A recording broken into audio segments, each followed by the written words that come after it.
joining in on MiCA, the markets and crypto asset regulation that we will cover from several different angles here today.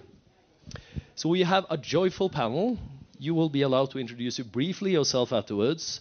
But just to kick the whole thing off, we have asked Mr. Thomas Negle to give us a little intro about some of the joyful challenges that we currently have within this landscape and that we will discuss further in the panel. So Thomas, the word is you. Thank you very much, Magnus. And we are in Davos, so not everybody and everyone is a blockchainer by nature. So Magnus asked me to give you a little bit of a playground. What are we discussing now? Why are we discussing MiCA? Why does it even matter? And as most of you already know, I think this whole blockchain movement started with the idea to do something outside of the scope of regulation, right? We don't need banks. There were some nastier terms and slogans in the beginning, and I think we evolved, the industry evolved. So we came from that angle. We said like Bitcoin itself as the first cryptocurrency using blockchain as a technology basically does not need anyone. But then we saw in 2016 and 2015, 2016, 2017 that a lot of other cryptocurrencies, tokens were launched. And we saw a lot of things which were not the way we actually thought they should be. So people raised a lot of money to create companies, which is good. But some of them were not really with only good intentions. People lost a lot of money. We saw centralized cryptocurrency exchanges, which did mostly the same thing as regulated markets. So your exchanges, but without regulation, no supervisory authority looking after them. There were no licenses, no KYC. And that's how our industry worked for years, without regulation. And then the thing started that some countries came up with regulation. In Europe, it was Malta, Gibraltar. Also, we have a representative of Liechtenstein here. Liechtenstein came up with a framework. But why was that the case? First of all, one of the ideas was to attract business, right? So there's a potential to set up your company in one jurisdiction, and that was also a marketing tool. But what was also the case is you actually attracted the legitimate businesses, the ones who really wanted to do things right. And without clear rules, you don't know what rules to follow. It's actually a challenge. So we came from no regulation to let's try to regulate the industry. But if we say let's try to regulate the industry, what do we really do? Because who do we need to regulate? We want to regulate the service providers. And why is that the case? Because there's the biggest risk. If you own your tokens yourself, if you have your Bitcoin on your wallet, you don't need a service provider. But if you start to rely on a third party, then we have the same problems and the same risks as we had them in the old world. You have to rely on that service provider. So we came up with frameworks, and they're very, very similar in most jurisdictions. You want to regulate service providers who provide custody services, who provide for exchanges of one token to the other, or from fiat to one of these currencies. Because if you operate a centrally organized order book, you can front-run orders, you can manipulate prices, you can abuse the markets. There are a lot of things we learned from the TradFi space which we do not have any regulatory environment in the crypto space. And that changed. So now we have MiCA, and that's the thing we'll discuss in more detail. And MiCA regulates service providers. Exchanges, custodians, advisors giving you advice on it, transfer of crypto assets, a lot of service providers who actually are regulated and supervised. And that's a good thing. That's a good thing.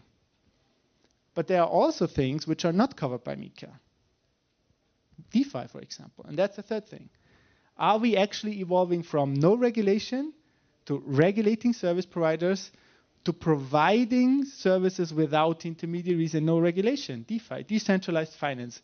We still want to do the same thing. We want to have custody of our assets. We want to exchange them.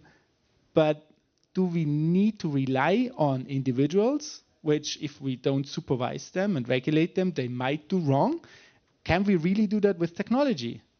Fully decentralized solutions. And that's one of the big challenges we have in MiCA. What is a fully decentralized platform? Is a DeFi platform really outside of the scope of MiCA? And if you ask me, I have a strong opinion on that. I think if we come up with technological solutions providing for exactly what we need, but addressing the risks properly, that's the most efficient and best way how to do that. So yes, I think the third discussion point we should have is DeFi a part of MiCA? And is DeFi really the solution to some of the challenges we have? And we have a lot of discussion points and challenges we face giving that floor. So we have countries like Switzerland, which are they came up with regulation quite early. But now we have MiCA, and the question is, can we rely on service providers in Switzerland? There are a lot of discussion points, and I think Magnus prepared a lot of questions for us and you today. And I really hope that we can also focus a little bit on what's next. So where did we come from? Where we are now is MiCA, and what's next? And I think what's next might be really, truly decentralized solutions. Thanks. Absolutely. Thank you, Thomas. And also for the ones in the back, there's a couple of more seats there, so just feel free to fill in the front. So I think you summarized it very well, Thomas. And also thank you for joining in the last minute, Halvor. You were chilling the Melania coin, I guess, so trying to get hold of some Solanas in last minute. Clicking. Yeah, it's perfect. We will actually cover up on that one going forward also. But yes, MiCA is one thing, like you said, from also the EU perspective. But actually strongly presented on this panel here is also the EEA, the European Economic Area, which is also thereby covered by these EU rules. We have the joyful pleasure to comply with them, pay for them, but we cannot necessarily vote directly on them. But we still make an influence. So we are very happy to have Clara with us from the Liechtenstein authority side, who actually takes a stand towards this one. I myself come from Norway, and we have lots of great traction going on in Norway with projects. Some of you might have heard about Nansen, Dune Analytics, X Infinity. We actually have three unicorns. But still, from the government representative level of FSA, they don't care about it at all. So what we have seen there is also down to a political level, which is something that we clearly should discuss at this forum. And that's down to that in order for Thomas and Clara and others from Liechtenstein to move forward, Norway also have to submit, their technicalities into the EEA committee. So up until the 17th of January, Norway didn't even submit their proposal for it. So that's also an issue where we will see going forward that, how to actually navigate in the regulatory framework going a year ahead. So I think I would like to just pass the word first to you, Clara, to see, and we are so grateful to have you on here also from the government side, who's taking a strong focus on this one to get the industry. So how do you see as the authority, do you see a clarity on this area? So you're totally ready, all aligned with all other FSA, or how is this part? And we are, of course, aware of what we will go into a cross line of politics and not here, but I think we all in general can discuss of de facto what we have here. So we would like to have the Chatham House rules here, that you may refer to everything that is said. If anyone has any comments here also, we're more than happy to refer to the case, but not the person per se at all. So if we set that rules for the room, I think we can talk freely among if you also have some questions. So I'm not pushing you to put the government hat aside, but rather saying that if we agree upon that, I think we can try to actually get some takeaways from this session as well. Thank you, Magnus. And hello to everyone. It's really a great pleasure to be here with all of you. And usually Thomas is a really hard act to follow. So. But today I did not really execute, or? No, he still is. So still trying to find my footing here. No, but I have the advantage of sitting at this intersection of government, regulation, so writing the laws and innovation and the technology itself. And I think this is a very unique position to not just witness how innovation thrives with the regulatory frameworks, but also to actually contribute to its further development. And as Thomas already said or at least touched upon that we were quite early. So other than Norway, we were driving this innovation from government side by already in 2020 coming out with a framework that introduces this registration and supervision regime for crypto asset service providers. And that was the first comprehensive legal regulatory framework to do that. And so now we're looking back at 4 years of practical experience with that registration and supervision regime. And I think that experience, especially because MiCA is, I don't want to say modeled after, but the DNA of MiCA is very similar, and the principles are very similar to our approach. So that actually we aren't MiCA compliant, or we also, our service providers already registered under our regulatory framework. They have to step up to actually comply then with the MiCA registration requirements. But still, the principle is very similar, and we have addressed already very many questions that come up with registration and supervision regime in that space, in the digital asset innovation space. So I believe from government side, of course, we had a steep learning curve. We also got some bloody noses occasionally, but to show that diversification in the economy and not to build on cryptocurrencies or speculation, but on digital asset innovation is really helping the economy thrive and getting a new potential for tomorrow's not just finance, but the evolving industry and landscape and real world applications. And so I think coming from there, we are talking with Norway and with Iceland, of course, to make them understand the importance and the value and how we dealt with the challenges, and hope to inspire them to catch up and come into the fold, so that we can all happily passport and apply MiCA in Liechtenstein and in the whole of the EEA, just to start with.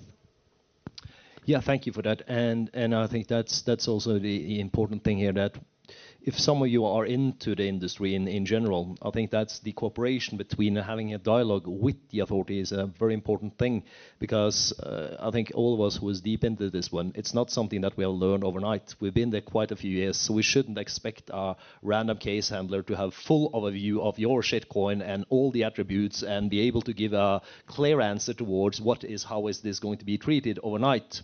So I think that's cooperation is very important, and that's also why, in the room today we have Torstein Tinner. You can raise your hand, but he was previously the head of the crypto task force group in Norway at the tax authorities there, and established and created the whole thing and built up the framework. And the dialogue that we have had has been very important in order to get a meeting pretty quick. I think I never waited more than 1 day to have a meeting with the team also after you left, and have that direct dialogue, because that's how we can drive the whole industry forward in general, by not necessarily agreeing on everything, but at least fronting the highlights. So, but what about else? We have Alreza here, one of the greatest experts from Germany, but also covering lots of different jurisdictions all over. But what do you see? We have highlighted some issues, but what do you see about some of the largest challenges yourself for MiCA right now? What's the cases that comes up to your table? Yeah, so I just wanted to add also on you said we're going to regulate the service providers, but we also regulate the issuers. So if you just look at what Trump is doing and Melania, you have to think, okay, is it what they're doing, is it regulated, is it not regulated? Do they need a kind of a prospectus or white paper if they do their marketing on the ground? So I don't know if they're flying in the day after tomorrow or not. We're only in Switzerland, so you don't really have MiCA applying here. But still, if you want to distribute your shitcoins with a marketing activity, you normally have to take care of consumer protection law. So I was trying to actually get hands on FINMA. So I was writing them, trying to speak to them to see if the same law also applies to head of a state. Just to stop it there, so everyone follows, because if you're in crypto, you must have slept under a rock the last 12 hours if you're not catch that Melania Trump has dropped a meme coin We caught it yesterday by 3 minutes in, and already then it was too late. So the thing is rather that President Trump has issued his own cryptocurrency, a meme coin, and then yesterday it happened that Melania also issued hers. So what happened was rather that everyone that was into Trump coin, they just sold that one to buy into Melania. So Trump had a huge drop and Melania gained a lot. But like Alreza says here, the point is that we can laugh a little about it. It's funny sort of saying, and we all call it the humor of it, but there's lots of seriousity connected towards it. If you lift it up to an angle of politics, ecosystems, new type of money, the token economy in general, and actually it's not insignificant amount of money that has been put into it. And we can always refer to it as a shitcoin, sort of saying a cryptocurrency that has zero underlying value, but it still has some net value currently. It's volatile, yes. And like you said, we have some rules surrounding MiCA per se. To my knowledge and understanding, Trump's project and also Melania, I believe, comes from the same team. We have indications at least. I don't want to be sued by him on Wednesday, so that's why I say as a lawyer we have indications. And we have no indications that there's any KYC on this project, no AML directly involved in it, and also clearly they have not issued a MiCA white paper because this is issued from the US sort of saying. So if he comes in here now, the challenge and the questions you are raising is rather if you are then going and addressing EU citizens, including EAA, which we're in middle of between since we're Switzerland per se, but still there's lots of Europeans here. Then you're supposed to have a MiCA compliant white paper that you have to fulfill certain criteria on, but you can also go around it by something called reverse solicitation, but still then you have to apply existing rules and framework like AML and have the overview and not sit by 80% of the tokens yourself. You're not even allowed to do this one. So that's just to give the frame to what Alreza is saying. So I'll pass the word back to you now. And well, may I ask someone to change the title because now it's going to be just Melania and Trump for this. So no, but when we are all laughing about it, but if you really look at the market of the two coins right now, it's massive, it's huge, and I'm doing this stuff like since 2014. So I've seen a couple of ups and downs, and there are literally some young people getting the funds from their grandparents, investing in these coins. I mean, we are laughing, but there are really some people who really lose money. And I mean, on the other hand, if you would like bring out your coin, I would tell my clients to make sure they're not addressing any US investors, to make sure that no US investors is investing. If they do so, the SEC will come to you, they will fine you directly, and yeah, that's fine. But on the other hand, you have like some coins coming from the US and no one really cares, and this is something I would say is important. And what we didn't address is insider trading. So who knows like how they did this Melania coin the last 2 days? Did someone know before, also with the Trump? So did they know that it's going to be launched at 5 a.m. and who invested before and who was ready to do it? So I'm pretty sure there was some insider trading going on, and this is also not fine. Yeah. So, and this is something I believe honestly. I mean, I'm up for a balanced regulation. So I don't say that we need to regulate everything, but we need to regulate those things which could jeopardize the market, make the market look bad. I mean, there's so many people like saying, oh, you know, Bitcoin is a tulip, and look at this stupid Trump coin, it's going up and down, so this is blockchain. And this is something I think we all need to take care of, that the legit business stays legit, and it is a good business which we have built up in the last 11 to 15 years, I would say, in the crypto market. And we are right now in a position with the markets and crypto assets regulation since the 30th of December that we can say we have for the whole European economic area a harmonized regulation, and this is what we have to take care of. I would later on speak also a little bit on looking at Dubai and looking a little bit on the US market, because we are in Europe not just like an island, and crypto is not just applying to Europe, it's international, it's without borders basically. And I think we should also discuss later a little bit about Dubai and also how you could do proper business with Americans. Indeed, we will for sure do that. And with relation to what Thomas also said previously on call it the DeFi landscape, because we see now that there's lots of uncertainty, unclarity, even though from, we heard from the regulatory side among the different FSA that are out there to try to deal with MiCA. We have so many different thresholds towards when it enters fully into force. We have something called the grandfathering period that is not a fixed period among all the member states. It all varies among different months. It's a little, uncertainty surrounding the whole landscape there. And what is also then uncertain is the area that, like you mentioned, Thomas, the DeFi area, the decentralized finance area. And it was put in a sentence there in the proposal work that we that are deep in the industry picked notice to immediately. That is the sentence fully decentralized. What does fully decentralized actually mean? And we were hoping for the best one that EBA or ESMA were coming up with a great definition that we could put into the dictionary and say, this is fully decentralized, now we know it. But instead, it's been up to now each relevant competent authority to do these interpretations. And that means every single FSA has to do their own interpretation. So that means, in practice, what we see, you can shop around. If you have good contacts at the FSA and they have no clue about it, let's go there and get it in one way or the other. That's the fact of what it is. So, but on the other side, we have some clarity surrounding other things when it comes to DeFi. And that's down to stablecoins. And that is stablecoin that is pegged towards $1 or euro or any fiat currency in some matter. Can be also different asset classes of gold or whatever. But in your case, Halvor, you are doing lots of exciting stuff, among others, building a DEX, a decentralized exchange. And it would be interesting to hear your point of view from the building perspective of the challenges that you have seen and why you are now actually moving out of the EU. Not because you don't want to be compliant. You came to me many years ago when I was at EY and seek the regulatory advice to do this in a legal compliant way. You want to pay your taxes, you want to pay the VAT, you want to pay the employment fees, you want to do everything correctly. But right now, the framework of MiCA doesn't facilitate the attributes of your token that you're trying to issue. Yeah, correct. There's this common misconception that people in the crypto industry don't want to be regulated and that regulation is something bad that we don't like. This is actually not true at all. MiCA was a gift from God to the crypto community. I was so happy when MiCA came because it clearly outlined what we should do to make our parent state happy.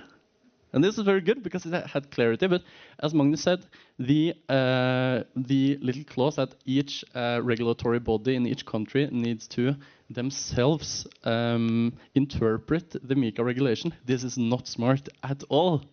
So yeah, it's true. Last summer, we're here with Rift Labs, actually. A couple of guys went down this year, and we created Cauldron DEX, the world's fastest decentralized exchange, the summer of 2023. And December, 1 month ago, we launched MUSD.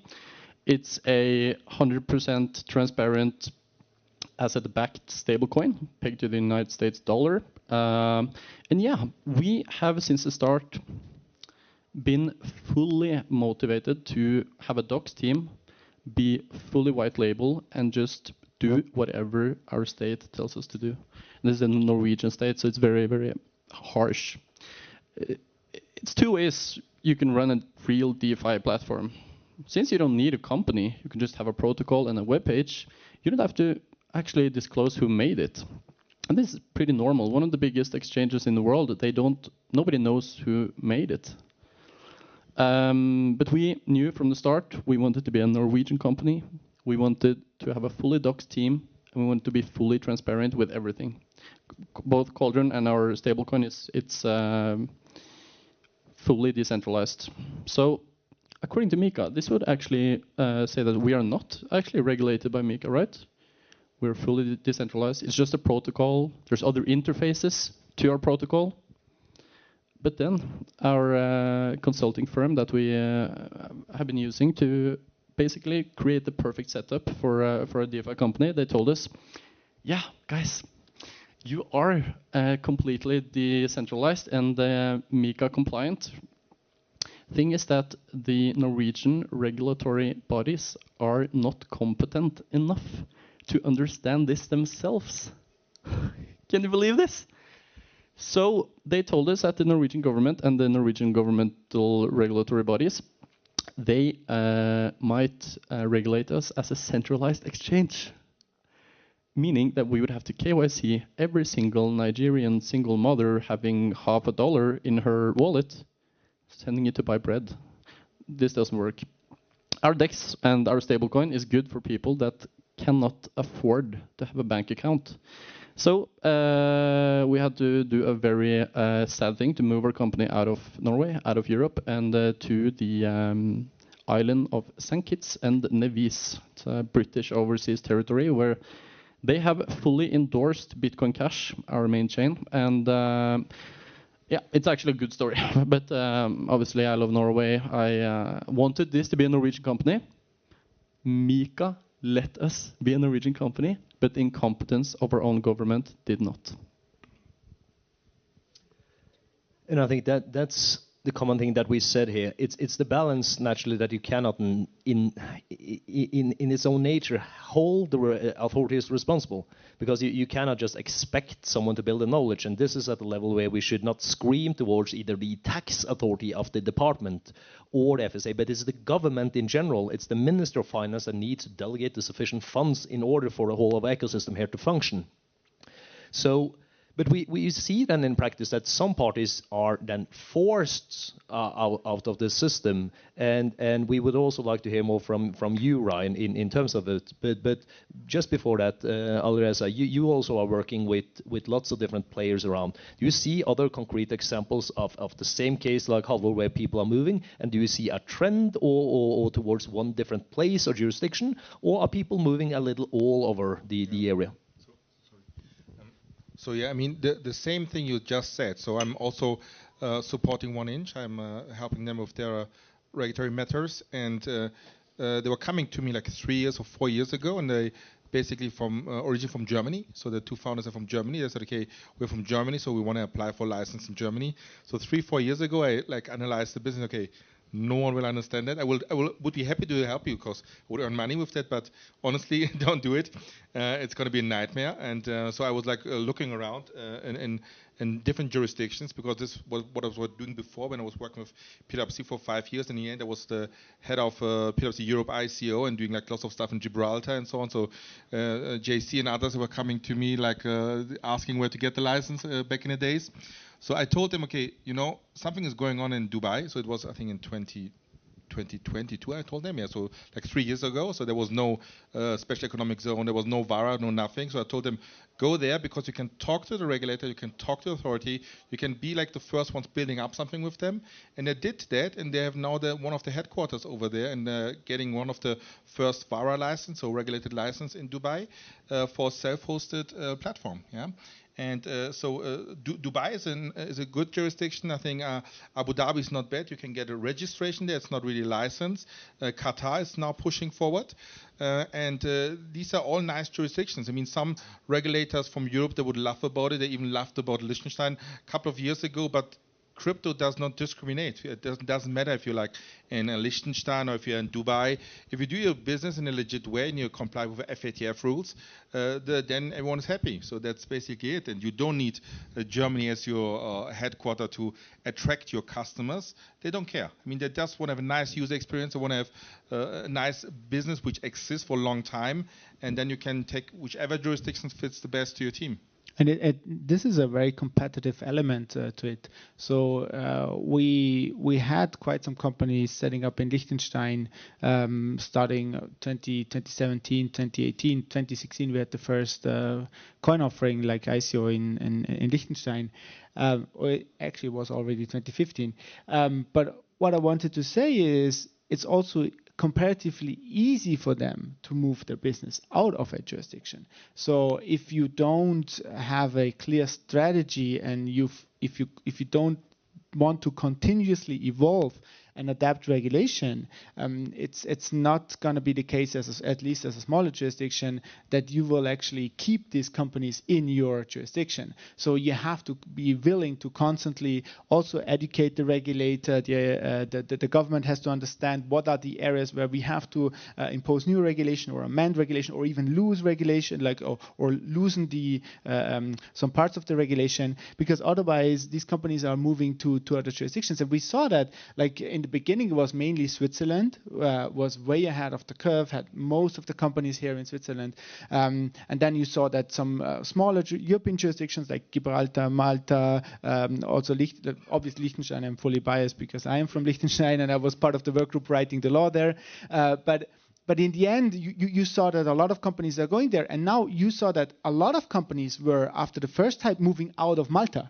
Everybody was really fleeing from Malta, and now yesterday we saw the news that in Malta, Crypto.com got their MiCA license, right? So now everything starts again. We have a new playing field. We have a harmonized regulation in Europe, and now it starts from actually square one. And I prepared some notes, and it's actually kind of funny because one of the main topics was, is this a big business opportunity? And I said, for centralized service providers in Europe, maybe we have 450 million users with one license, but on the other hand, no reverse solicitation. It comes down to the question how we enforce these rules, because if we allow everyone else outside of the European framework to just do whatever they want in Europe and also attract European consumers and customers, what's the added value to set up your company in Europe? You don't have one. So you rather stay in whatever country and do actively solicit customers in Europe. And that's not a good thing. So, but how hard or how harsh should we be with reverse solicitation enforcement, right? So that's one of the questions you raised with the coins launched later, like the last days.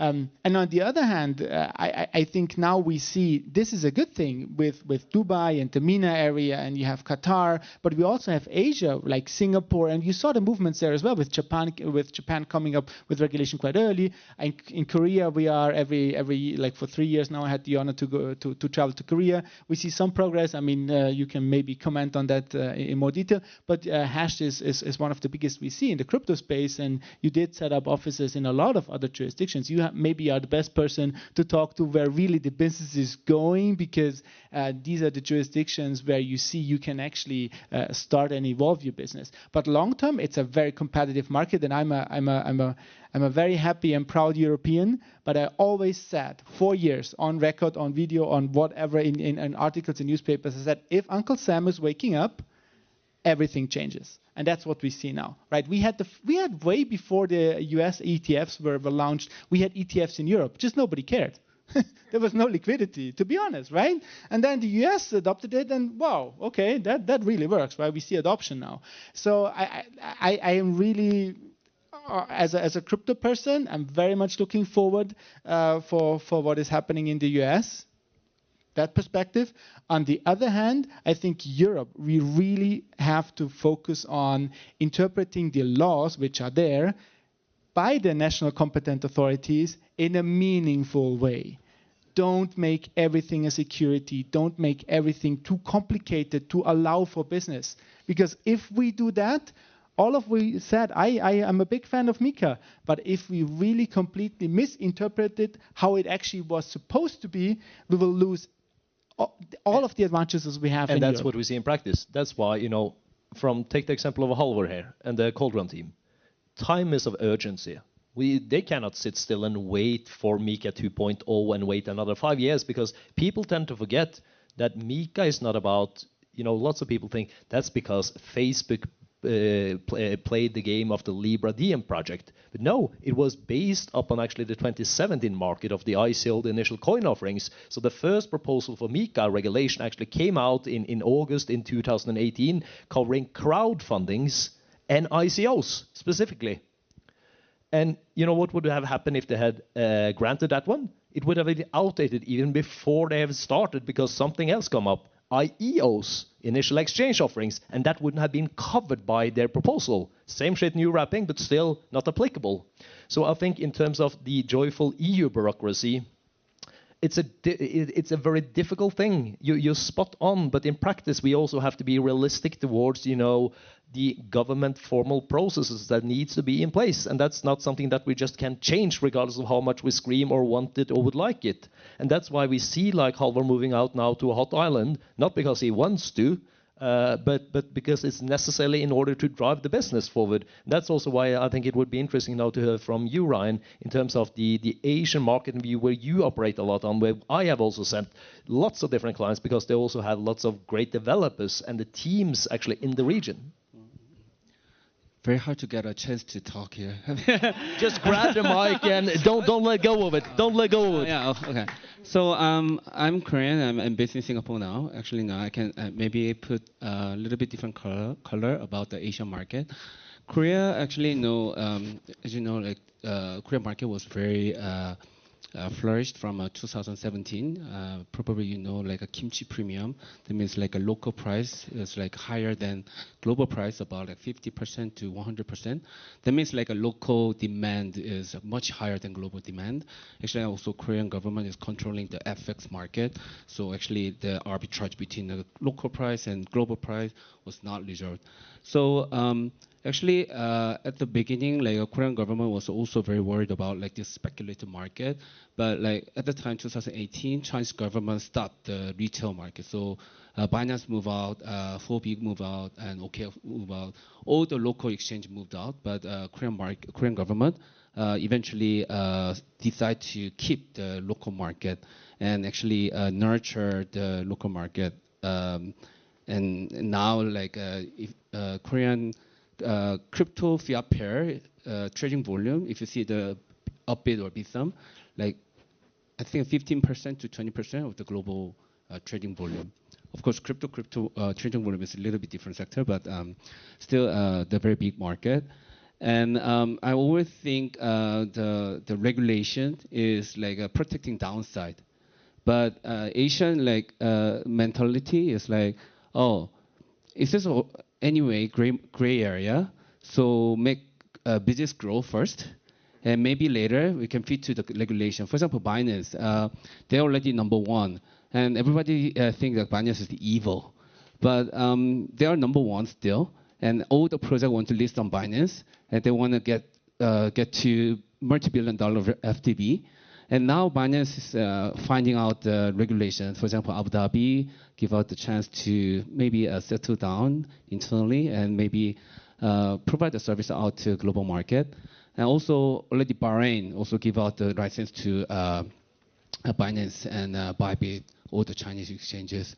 So I think those are Chinese exchanges. Korean Upbit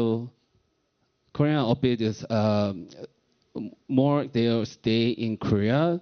They're not moving out to global market, but it's enough to make money. Like last year, their revenue is $2 billion, and profit margin is like 50%. So like, Korean market is enough to make a big business there.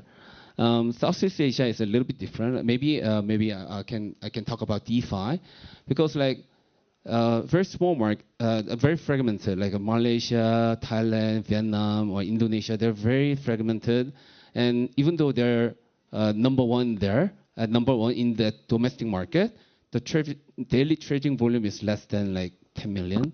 That means the revenue-wise, monthly, like 200K, 300K, they cannot sustain. So business-wise, they have to go out directly. And that means like so many founders, rather than setting up the exchange internally, domestically, they just making DeFi and provide the service to the global market directly. So recently I was very interested in like a Malaysian market, because on top of Solana, the largest DEX is Jupiter. Actually, Jupiter founder is a local Malaysian founder. I didn't know like last year. And then like I look around the Malaysian the ecosystem there, like there's so many DeFi founders. For example, like Drift, the prediction market, one of the largest prediction market on Solana. They're also Malaysian. And Pendle, the staking yields protocol on top of Ethereum, also Malaysian. And recently, it's not the, DeFi, but the virtual AI meme coin platform. Recently, they went up to 5 billion FTV. They're also Malaysian founder. So, like these, like Southeast Asian founders, rather than they're setting up the domestic market first, they're going out global. And now the project I mentioned, 4-5 project, their valuation reached to $2-3 billion FDV. So it's like China skipped the PC era and they went to mobile directly, and WeChat or Alibaba, they became like $100 billion company right away. It's like that, like rather than making a regulated financial company, like they just go out to the on-chain era and they're making a billion-dollar company. So I think regulation is always a very sensitive area, but founder perspective, they're always like looking for the business winner, being a business winner first, then maybe looking for the regulation later.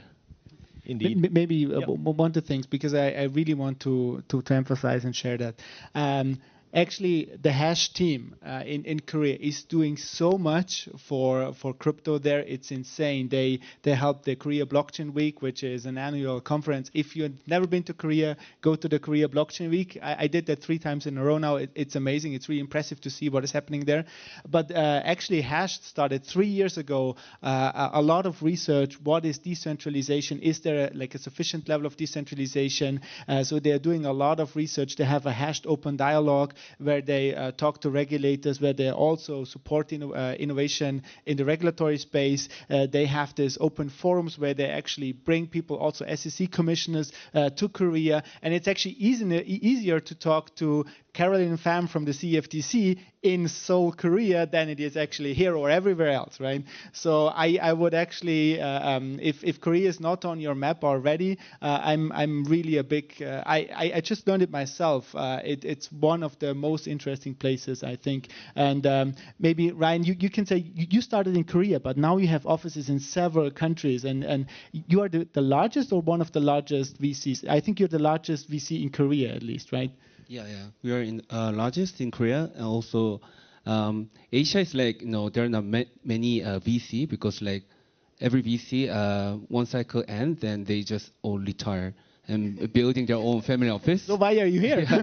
So first cycle in 2017 and second cycle 2020, brand came up and disappeared, and suddenly they're running a family office. But our case is like we are running like 8 years. Our goal is more like accumulate our brand value over time, and we want to support like founders for a long time, and not only just nurturing like a founders network or like ecosystem, but also like you said, we built a hashed open research, which is think tank. We hired a vice minister of economy and finance. He used to be a vice chairman of FSC, which is equivalent to SEC in Korea. And we are like repeatedly published a report and published to the high-profile people like regulator, politicians. And now I feel like Korea. Actually, 2 days ago, my high school senior is like a leader of one of the political party. He texts me like, "Oh, I want to pick up my brain, like how to make a crypto law. I want to submit the Congress, something like that." So everyone moved for all together, and actually the U.S., I mean, especially Trump, make everybody be very, very hurry. I should do it immediately, and yeah, we are helping them a lot. And I think then to summarize sort of thing, because I as an advisor get that question a lot. Which is the best jurisdiction to be in? And I think we can summarize it by there's no the jurisdiction to be in. It all depends on your project, your setup, who your investors are, and the attributes of the token, and not to mention that what are you planning to build further? Because it's like in Halvor's case, they started out with a DEX, but then suddenly, then it's a synthetic stablecoin coming. We don't know what's next, but we know that there will be something next because the landscape is also developing. And that's the important thing, I think in general, to find the best suitable position and be able to navigate further in this landscape. Because one thing we can go further on, since this session is now about Trump. In general, we will cover a little on the US side, but touching DeFi now. And we know that the landscape has not been fully developed with four corners, and we also know that MiCA has not been developed with the landscape with four corners and everything is certain. It comes with 2.5 and it needs to be interpreted, and we left out lots of things on purpose so we could just get it in, like everything that starts with the D of DeFi, DAOs, dApps, and also some NFT parts to it. So I think it would be interesting now, starting with maybe Halvor on this side what's your sort of predictions of this landscape, and maybe the ones in the three in the middle are more positioned to see what are the predictions towards when do we get from, call it a regulatory perspective, clarity on these areas? When can we expect MiCA, call it 2.0, to get into place in a ish timing? And it would be interesting to hear from you, Halvor, now what you see of things that is not currently covered by MiCA, but you see is in the pipeline that clearly leaves you to say, I cannot be in there. I would love to address European citizens, but I cannot do it directly. I just cannot be there. Yeah. Well, so I think an important part of this is that if you have no fiat component in your protocol, so if there's no dollars or euros being exchanged at any point, you are kind of outside of the normal financial world. This is why you can launch projects and you can grow to $1 billion market cap without having a docs team or a holding company or anything. So I think that these kinds of services will obviously continue to evolve, and we will find, as Magnus said, new it's basically the same kind of protocols, but in new kind of dressing. So people will continue to build, and governments will lag a couple of years behind, like we saw with the MiCA regulation originally coming in 2017, or being started in 2017. I think that nations themselves want new financial products being built and registered in their countries. So themselves, just from a tax perspective, will be incentivized to make laws and regulations that would let you have a synthetic crypto-backed stablecoin and have a real decentralized exchange with a holding company registered in your country. But yeah, I think that people will build. Right now we're in an era where there's so much fog and unclarity that the best thing is actually just to build the protocol, scale it to 100 million, and then you have a bank to hire lawyers and start the company. This is really the most efficient way right now. I think it's going to change. People will just continue building, and the governments will find a good regulatory framework. I mean, at some point, we didn't have laws for anything. And right now, we have laws for basically every single thing.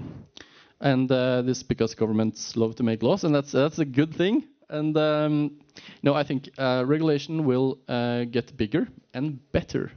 And it will lag behind, but it will be for the greater good. And I think it's going to be next 4 years will be a golden age for crypto. I really think this. I think there's right now a little phase where you can just do stuff, and kind of like in 2017 you could just do an ICO and then figure it out later. I think this will continue for a couple more years, and then we will find ourselves in kind of a new paradigm of where it would be similar to traditional finance, actually. So Clara, you're the one to answer this one. What's the framework in terms of the things that Halvor addresses, the DeFi landscape? Do you have any indications towards when we can have a prediction? Will we have it in 1 year, a proposal coming up? Where's the things that you guys see from the government side? Well, as far as I know, the EU is about to launch analysis, or actually even just to have the market analyzed and see what could be, if at all, regulated and how. The question from us, I mean, yeah, we love regulation, or not so much, only if and when done right. At least that's my opinion. And I don't know if we want to have a MiCA too. I mean, honestly, my personal opinion is no, never ever, because if we push the Commission to make a law and address these topics, they will do something. But let's not kid ourselves, because we think if they do something, it might be something sensible and proportionate and adaptive and all of that. And history shows it's no, they won't. And most likely they will come up with plans, or I don't even want to speculate, but just my point stands. I don't think we should push them with that question to address that question. But governments need to be adaptive, and that is actually my point, or like do the competitiveness of jurisdictions. Who of you has already been in Liechtenstein? You know the country. So at least you know some of the terms that we have to offer to build and live in Liechtenstein. But apart from that, from government side and for these businesses, and that is, I think, super important for being adaptive, we cannot just look back and say, oh, we've done it once, now this is it, people will come. No, we have to not just because also the market and the technology is evolving and changing so fast. So we need to adapt, and we need to look at what has been done now with MiCA, and this is what we've done in Liechtenstein to actually go beyond MiCA, look coming from a consumer protective perspective and see, like with NFT custodies, very valuable assets are being stored in NFTs. I think the companies holding them, they should comply with certain operational requirements, or also with, of course, well, this is with NFT custody, but also with token lending services. When they are done, then we want them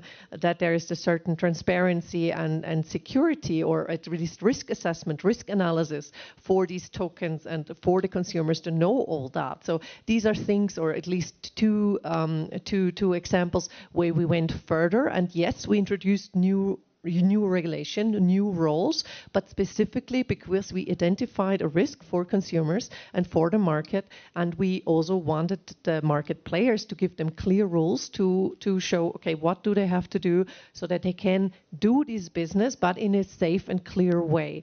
And with DeFi, we don't have any plans so far to address that topic, just because if there is no, I mean, as we said, this definition of what is a fully decentralized organization or protocol, that already is so hard to nail down to. And I mean, at least I don't think that there is a clear answer to that, because we don't have an intermediary to address.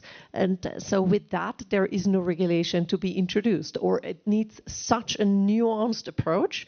And this is, we are not there yet, I think, to come up with a regulation that in a proportionate and sensible and technologically neutral way would address the challenges that come or that we see manifesting with these scenarios, or that we can predict that manifest with these scenarios. I think that is how I actually started. I said we started from no regulation to regulation, and then we have something which might not need any regulation. And I think that is exactly the truth. Who is actually asking for MiCA 2 to covering DeFi? It's TradFi. And why? Because they need frameworks to operate within. So if you ask a traditional financial intermediary if they want to start to provide some services, it already starts, they want to provide some services. So we don't need MiCA 2 to regulate DeFi. We need to understand that MiCA should not cover a DeFi solution, because it's a technical solution. It's not a service provider providing a service. If you provide custody for the assets of a user which will use these assets to use a DeFi protocol, different thing. So what we need is education. We need that regulators, policymakers, but also the supervisory authorities to have sufficient understanding of what are we talking about. What are we talking about here? If your criminal code says you are not allowed to kill anyone, if you will do, we'll put you in prison. That means you cannot kill anyone, and the consequences, you end up in prison. But if there's no rule telling you you should not operate the DeFi protocol, then yes, you basically, at least in civil law countries, you're allowed to do it, right? If there's no clear rule against it. And we don't want to have clear rules telling us, oh, you shouldn't, if you want to do DeFi, you have to do it in a centralized way. Because that would actually mean that you fully centralize something which is by nature, by name, decentralized. So it takes time that this actually people understand what we are talking about. But it's so weird to think about regulation covering DeFi. At least what I understand under DeFi. And that's a point we also have to be very clear about. Our industry was not really very true about DeFi in the past, right? We said, oh, that's a fully decentralized platform, where it wasn't, right? Oh, this is a fully decentralized solution, where they had the master keys. Oh, they could update the smart contracts, right? Yes. I mean, we did not a very, very good job in the past, to be very honest and transparent. And it is a journey. But for me, and that's my personal opinion, long term, that is, these technologies allow us to come up with solutions where we can make everything just way more secure, transparent, efficient, faster. But first of all, it's a journey and it will take years.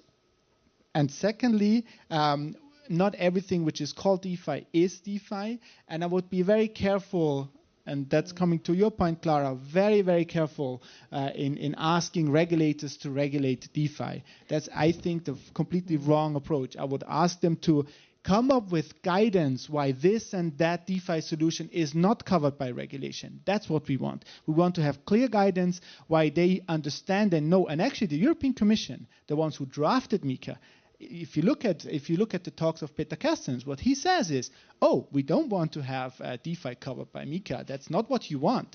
They do understand, and they knew what they did. The problem is that we have now a lot of national competent authorities which are not following their name, competent authorities, and they don't understand what they are doing, right? They just say, oh, that's something which is very similar to what we already did 30 years ago, so let's just put it into the same basket, right? And I think that is the biggest challenge. And I totally carved out compliance and countermeasures of financing terrorism. That's obviously one of the biggest challenges we see in DeFi, right? How we address these issues. But having said that, a well-done DeFi solution is way better than any centralized exchange, right? You are not able to front run an order. It's just not possible by technology. So I think that is for me, and I'm kind of passionate about it. I don't know if you feel it. I know. So am I. but that is the journey. I right? totally agree. But I also seeing that we have a little side comment here coming in here. No, just to that point and on that journey, I think it's so important not to forget and not to confuse equality with equity. Because if we treat everyone the equality, if we treat everyone the same, every organization the same, okay, that is equality. But if we want to aim for equity, that would actually ensure fairness by addressing and actually recognizing the differences and the nuances. And so I believe, and then eventually actually aiming at the same outcome. And I think that on this journey of evolving as regulators and evolving with the regulation, we should focus on, in addition also to everything that, of course, Thomas said, and the proportionality. Absolutely. We have been seated here for more than 1 hour. Everyone, please just raise and stand up, because we have a couple of last minutes, because I know the air in the room and everyone, so everyone just shake loose a little, so we are all refreshed, is just so we're not dying in here. Regulation can kill you, but we hope not to be the ones who do it.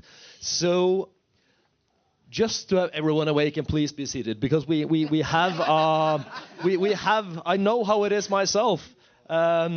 So to just round up this one, and we have a great session to be followed, which you should not miss directly after this one. So that's why I just want everyone to be a little on rather the alert side than sleeping side.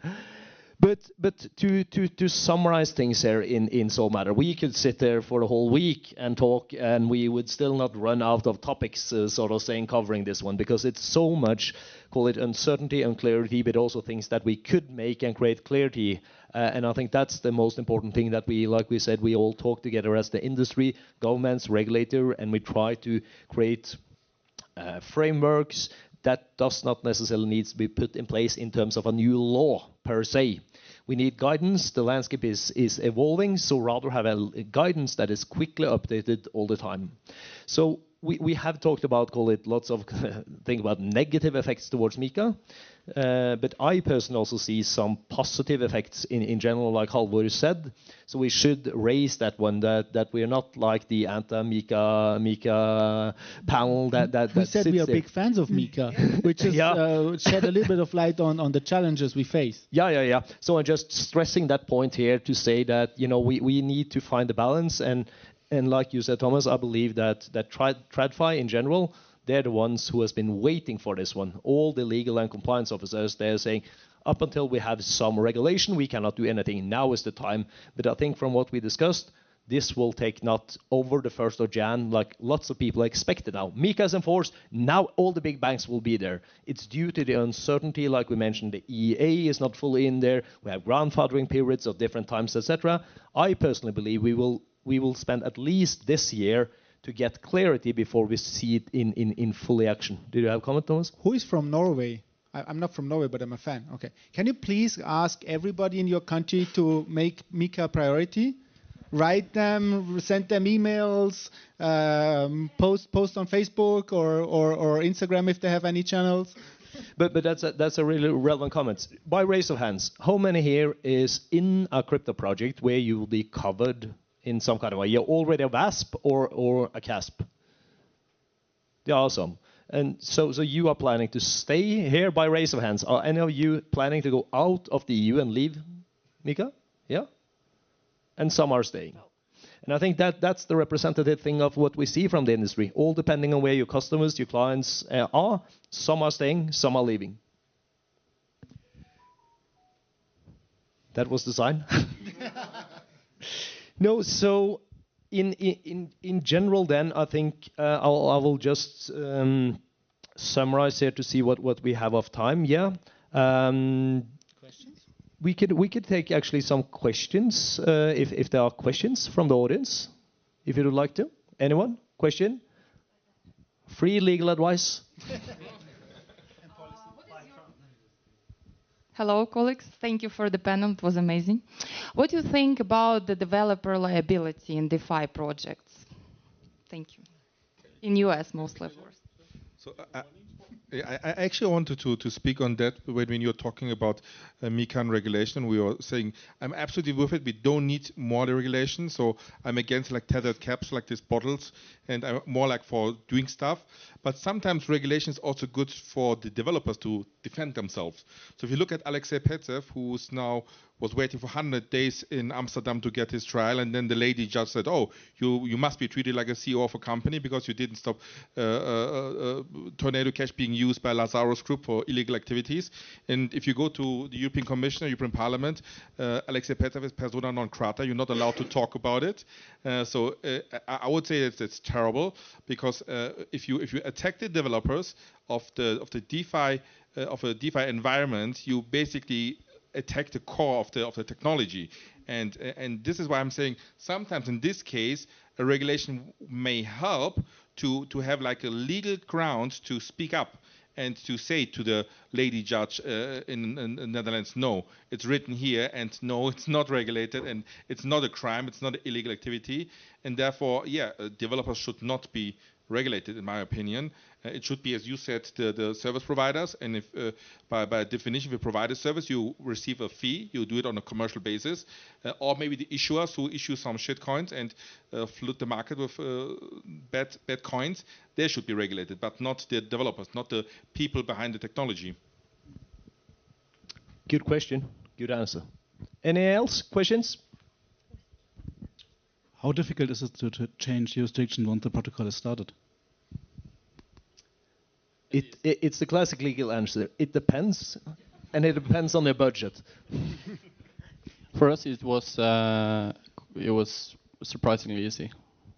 Yeah, I have to say. Yeah, but we had a good legal team. But yeah. The question is mainly what are you, where you are. What are the requirements? So, for example, in Liechtenstein now we have experienced that one of the formerly biggest exchanges is actually winding down. So there's public information. Bitrex is winding down, and it is not as easy as you might think, because in Europe we have clear rules that you have to fulfill claims for known creditors. So you cannot just basically shut down an entity when you operated an entity and onboarded millions of clients, right? So it's not as easy, and I think that's a good thing. In other countries, you can basically shut down an entity, wait for 6 months, and then just claim like everything what is left, it's actually yours. If you operate the protocol and if you did a launch and then companies were moved out from one jurisdiction to the other, comparatively easy if it's only the protocols. But if you have claims like with known creditors, there are clear rules in most countries at least how you can actually move the company from country A to country B. And then depending on both regulations in both areas for the services you provide, it differs.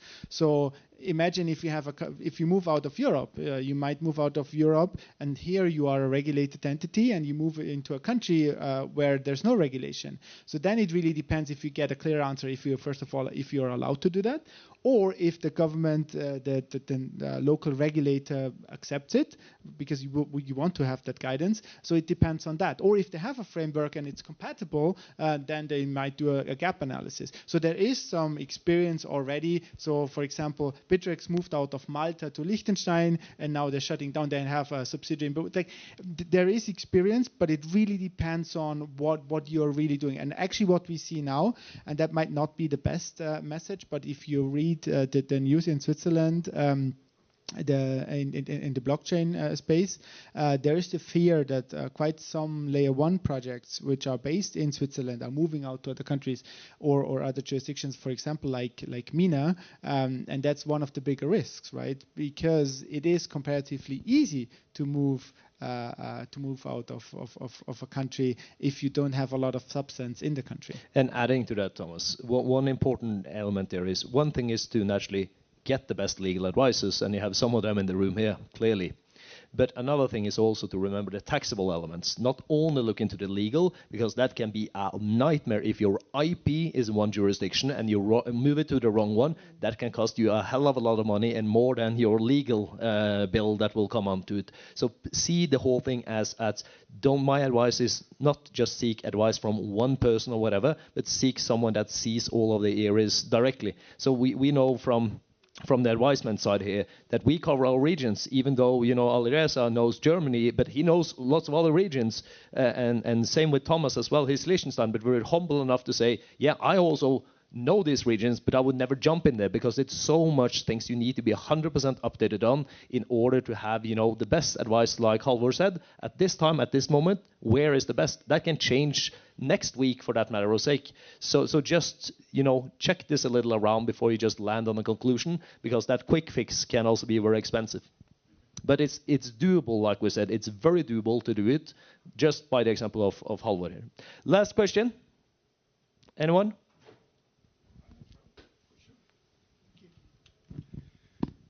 So Halvor, you said you could be decentralized because you're not dealing in fiat currency.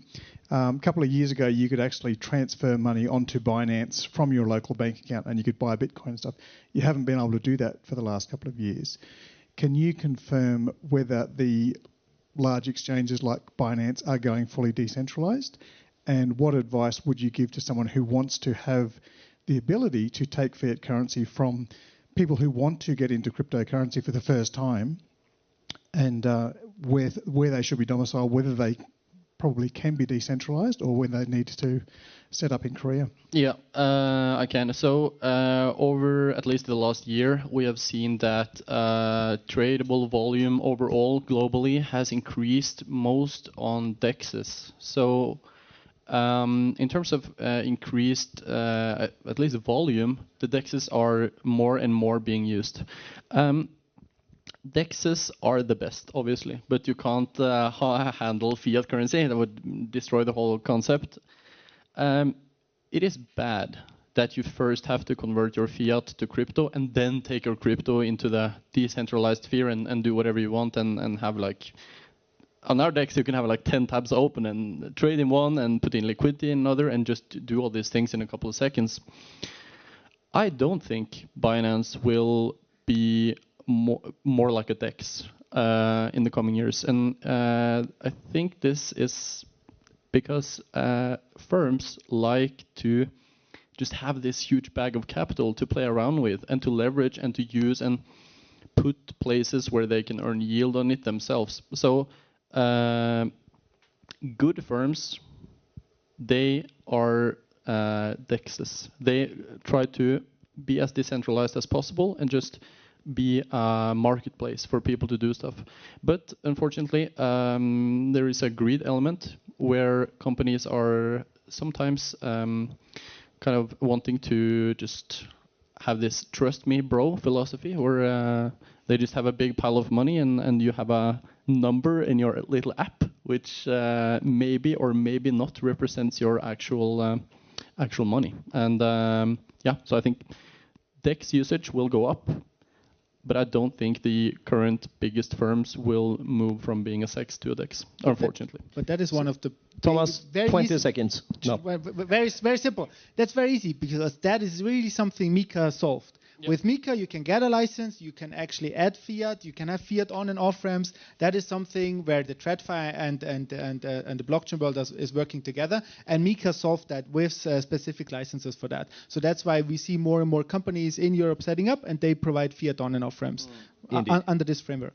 So to finish where we started, Alireza, is Trump compliant or not, according to MiCA, with his coin? No, he's definitely not compliant, and I mean, let's see where it's going. If he's daring to come to Switzerland and going to on a stage. Thomas, is he compliant? Yes or no?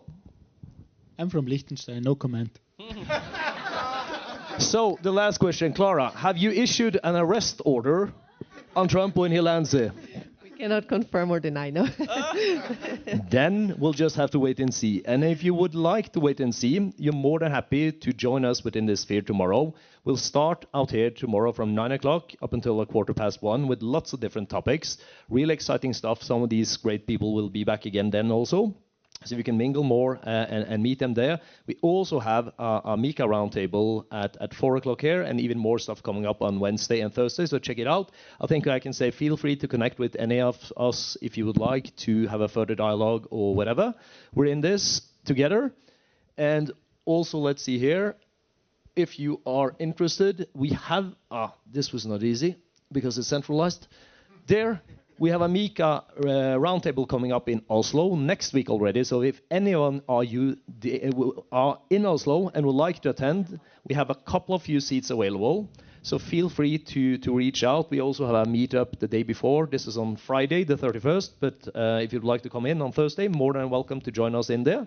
So you can just connect with me directly there, and I will try to get you in if you are interested in that part as well.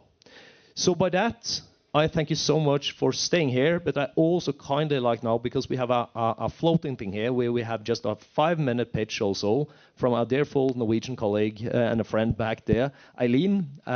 So if we just give the panel a great round of applause, and I ask you kindly to be seated for 5 more minutes. And thank you, Magnus. Thank you, Magnus.